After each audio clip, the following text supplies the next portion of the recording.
সবাইকে শুভেচ্ছা এবং অকৃত্রিম ভালোবাসা আজকের এই ভিডিওতে।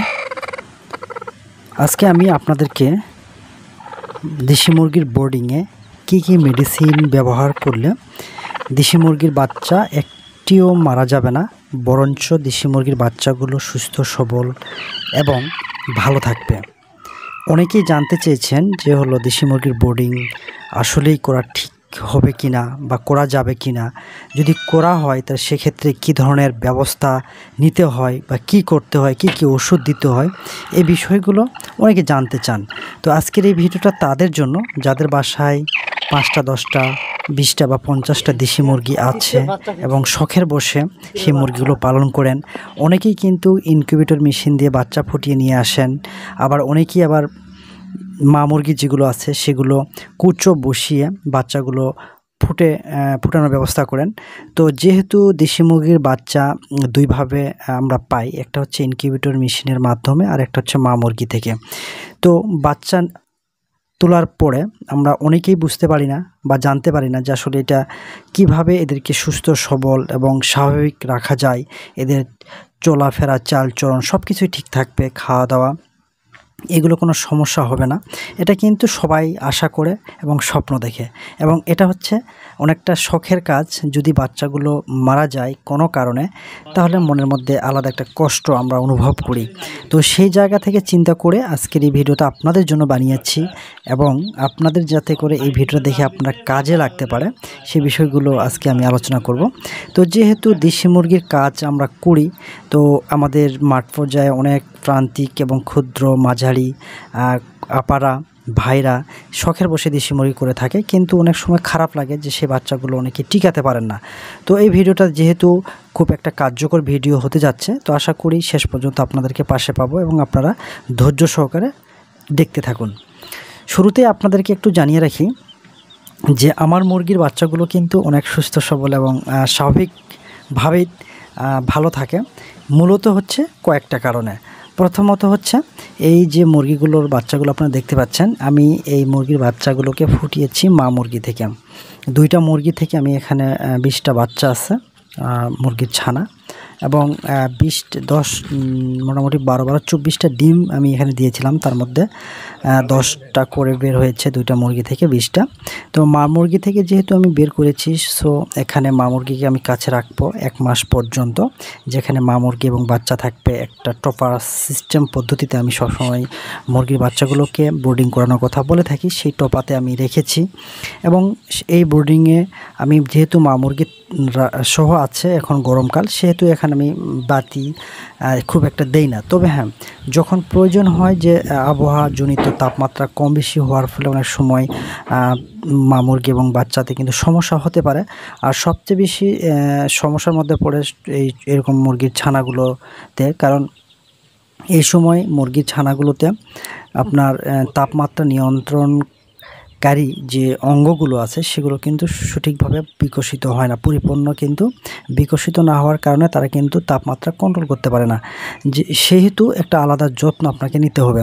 যেহেতু আমার 20টা মুরগির বাচ্চা এখানে আছে এবং 2টা মুরগি মা মুরগি, তো এখান থেকে আসলে বাচ্চাগুলোকে কিভাবে সুস্থ রেখেছি তার ফর্মুলা আমি আপনাদেরকে বানিয়ে দিব এবং দেখিয়ে দিব যে আসলে এই পদ্ধতিতে যদি আপনারা অবলম্বন করেন তাহলে আশা করি বাচ্চাগুলো সুস্থ থাকবে। বাচ্চাগুলো দেখেন কি চঞ্চল, স্বাভাবিক এবং বলতে পারেন অত্যন্ত চঞ্চল এবং চমৎকার, এবং বাচ্চাগুলো তাজা প্রাণ বলতে পারেন, এবং এদের নড়াচড়া, খাওয়া দাওয়া সব কিছু দেখলে মনটা ভরে উঠবে। তো বেসিক্যালি যে কাজগুলো আমি করছি এখন বর্তমানে, প্রথমত হচ্ছে থাকার জায়গাটা। বাচ্চাগুলোকে যে জায়গায় রাখি মা মুরগি সহ সেটা প্রতিদিন আমি পরিষ্কার করি। সেটা আমার ইউরিয়া বস্তা যেটা রয়েছে সেটা আমি মেঝেতে বিছিয়ে তার উপর আমি টোপাটা রেখে দিই, এবং সেখানে খাবারের পানি, পরিষ্কার পানি আমি দিই মেডিসিন সহ। পাশাপাশি হচ্ছে এখানে খাবারের জন্য একটা প্লেট রয়েছে, সেই প্লেটে দিই, কারণ খাবারগুলো ছিটিয়ে না দিয়ে প্লেটে দিলে সবাই সমানভাবে খেতে পারে এবং খাবার কিন্তু অনেকটা নষ্ট কম হয়। তো যার কারণে আমি খাবারের জায়গাটা একটু গুরুত্ব দেই, রাখার জায়গাটা গুরুত্ব দেই এই কারণে যে এই সিস্টেমটা আমি দেখেছি যে এখানে কিন্তু গ্যাস খুব কম হয় এবং কম হওয়ার আরেকটা কারণ হচ্ছে যে টপাটার চারদিকে কিন্তু ফাঁকা থাকে। এটা গরমের জন্য অত্যন্ত কার্যকর একটা পদ্ধতি, কিন্তু শীতের সময় চারদিকে আপনারা বস্তা বা কাপড় দিয়ে দিতে পারেন যাতে করে তাপটা যেন বের হতে না পারে। যেহেতু গরমের সময় মা মুরগি আছে, যার কারণে আমি এখানে বাড়তি তাপের ব্যবস্থা আমার যদিও বা রয়েছে, কিন্তু আমি এখানে তাপ দিচ্ছি না। যদি আবহাওয়ার তাপমাত্রা কমে আসে সেক্ষেত্রে হয়তো বা এখানে আমি দিয়ে থাকি, যেহেতু মা মুরগি আছে। আর আমরা জানি যে একটা বাচ্চা মুরগির ডিম থেকে যখন বাচ্চা ফুটে বের হয় তখন তার স্বাভাবিক যে তাপমাত্রাটা আমরা সবসময় বলে থাকি সেটা হচ্ছে যে 33 থেকে অর্থাৎ 32 থেকে 35 ডিগ্রি তাপমাত্রা কিন্তু থাকতে হয়। এই তাপমাত্রায় যদি বাচ্চা যদি না রাখতে পারেন তাহলে বাচ্চাদের ঠান্ডাজনিত সমস্যা কারণে অনেক সময় বিভিন্ন রোগে আক্রান্ত হওয়ার সুযোগ থাকে, যেমন ব্রুডা নিউমোনিয়া বা অ্যাসপারজিলোসিস যাকে বলা হয়, তারপর হচ্ছে সালমোনেলা, তারপর হচ্ছে আপনার অমফ্লাইটিস, এই ধরনের বিভিন্ন ধরনের রোগবালাই হতে পারে, আবার ইনফেকশাস ব্রঙ্কাইটিসও হতে পারে। যার কারণে বাচ্চাগুলো কে সুস্থ রাখতে গেলে কয়েকটা কাজ আপনাকে কম্পালসারি করতেই হবে, এর কোনো বিকল্প নেই। আমি এই বাচ্চার বয়স এখন হচ্ছে আপনার 22 দিন। দেখেন বাচ্চাগুলোর যে চঞ্চলতা, যে নড়াচড়া, স্বাভাবিক যে সুস্থতা আপনারা দেখতে পাচ্ছেন। বাচ্চাগুলো সারাদিন আমি বাচ্চাগুলোকে ছেড়ে দিয়েছি, যেহেতু 1 মাস হয়ে গিয়েছে, যার কারণে মা মুরগিকে আমি বের করে দিয়েছি এবং বাচ্চাগুলোকে আলাদাভাবে রেখেছিলাম প্রায় 4-5 দিন।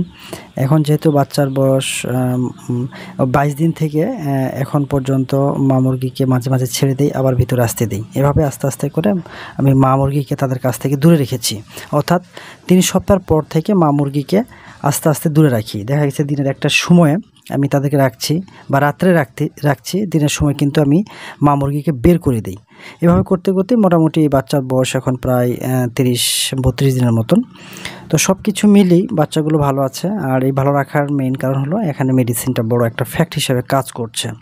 তো শুরুতেই আমি আপনাদেরকে একটু জানিয়ে রাখি, যেদিন বাচ্চাটা ফুটে বের হবে সেদিন আপনারা অবশ্যই অ্যামক্সিসিলিন এবং থায়ামিন এই 2টা জিনিস আপনারা অবশ্যই খাওয়াবেন। পাশাপাশি হচ্ছে যদি অত্যধিক গরম থাকে তাহলে অবশ্যই ইলেকট্রোলাইট যে পাউডার রয়েছে বা গ্লুকোজ সেটা আপনি দিবেন। অর্থাৎ প্রথম যখন বাচ্চাটা বের হবে তার ঠিক আধা ঘন্টা পরে, বাচ্চা যদি সকালে বের হয় তাহলে বিকেলের দিকে আপনারা বাচ্চাকে অ্যামক্সিসিলিন, থায়ামিন এবং গ্লুকোজটা দিয়ে দিবেন।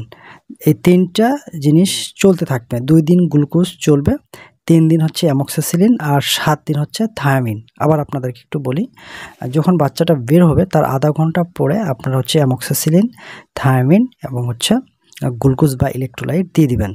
এখন অ্যামক্সিসিলিন কতগুলো দিবেন, গ্লুকোজ এবং হচ্ছে থায়ামিনের পরিমাণটা কতটুকু এবং কতদিন। আমি বলছি যে গ্লুকোজ হচ্ছে 2 দিন, অর্থাৎ আজকে এবং আগামীকালকে, তারপরে গ্লুকোজ বন্ধ হয়ে যাবে। এর পরিমাণটা হচ্ছে 10 গ্রামের প্যাকেটে 1 লিটারে আপনারা 10 গ্রাম দিবেন। যদি মুরগির সংখ্যা যদি কম হয় তাহলে হাফ লিটারে 5 গ্রাম, যদি 1 পোয়াতে মোটামুটি 2.5 গ্রাম। তো পানির পরিমাণের উপর আপনার ওষুধের পরিমাণটা নির্ভর করবে যে কতটুকু লাগবে। এটা গেল গ্লুকোজ বা ইলেকট্রোলাইট। তারপরে হচ্ছে আপনার থায়ামিনটা হচ্ছে 1 লিটার পানিতে আপনি 1 গ্রাম দিবেন। এটা চলবে হচ্ছে আপনার 7 দিন, অর্থাৎ প্রথম দিন থেকে 7 দিন পর্যন্ত আপনাকে এই থায়ামিনটা দিবেন। থায়ামিনটা হচ্ছে বেসিক্যালি B1, B2, B6। এখন অ্যামক্সিসিলিন কতগুলো দিবেন? অ্যামক্সিসিলিন হচ্ছে আপনাকে প্রথম দিন, দ্বিতীয় দিন, তৃতীয় দিন। আমি অনেক সময় সাজেস্ট করি আপনারা অ্যামক্সিসিলিনটা দ্বিতীয় দিন থেকে আপনারা দিতে শুরু করবেন। প্রথম দিন দেওয়ার দরকার নেই, দিলেও খুব একটা সমস্যা নেই, তবে আমি সাজেস্ট করি দ্বিতীয় দিন থেকে আপনারা অ্যামক্সিসিলিন, একটা অ্যান্টিবায়োটিক, এটা নর্মাল একটা অ্যান্টিবায়োটিক, আপনারা ব্যবহার করতে পারেন। দ্বিতীয় দিন থেকে 3 দিন পর্যন্ত কন্টিনিউ আপনাকে অ্যামক্সিসিলিন খাওয়াতে হবে এবং এটা হচ্ছে আপনার 1 লিটার পানিতে 1 গ্রাম, হাফ লিটার পানিতে হাফ গ্রাম, 1 পোয়া পানিতে আপনারা 2-3 চিমটি দিতে পারেন। এভাবে করে অ্যামক্সিসিলিন, থায়ামিন এবং হচ্ছে আপনার গ্লুকোজ দিতে পারেন।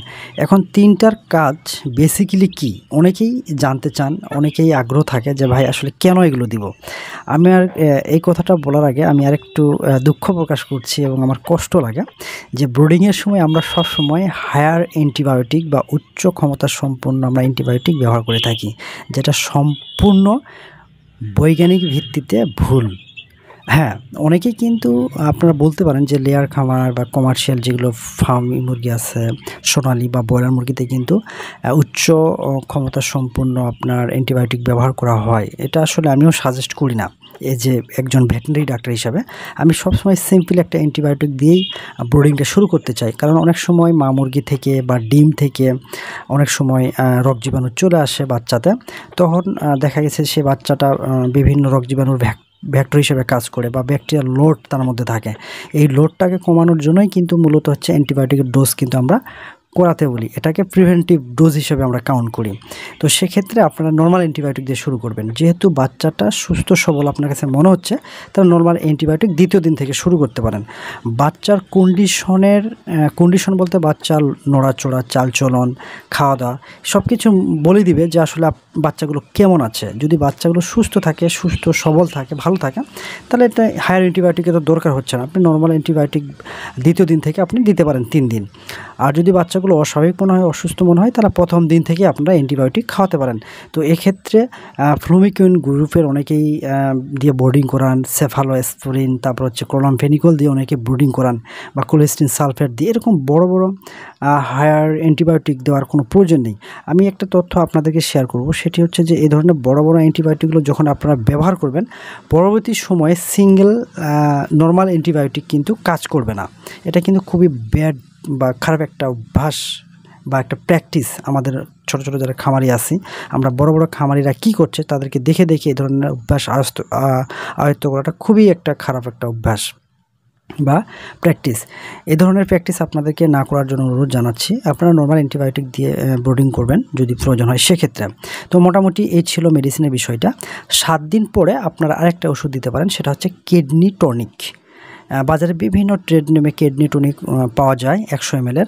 আপনারা এই কিডনি টনিকটা পরপর 3 দিন আপনারা খাওয়াই দিবেন।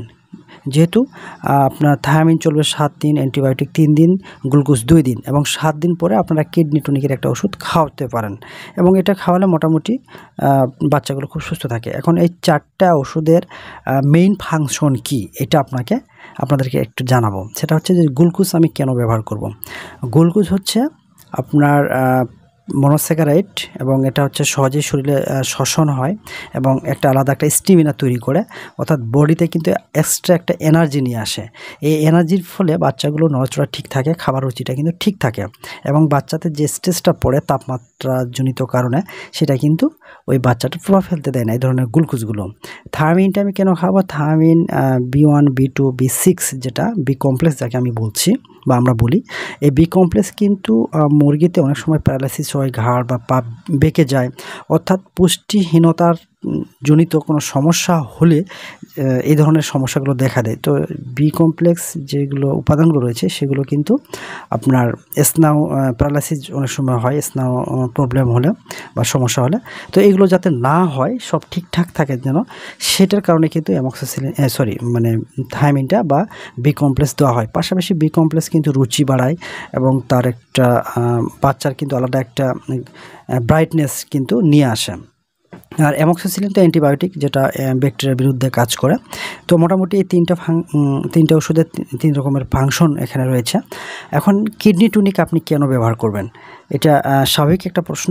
কিডনি টনিক আমরা জানি যে কিডনি হচ্ছে শরীরের মধ্যে যতগুলো পানি আছে সেগুলোকে ফিল্টার করে।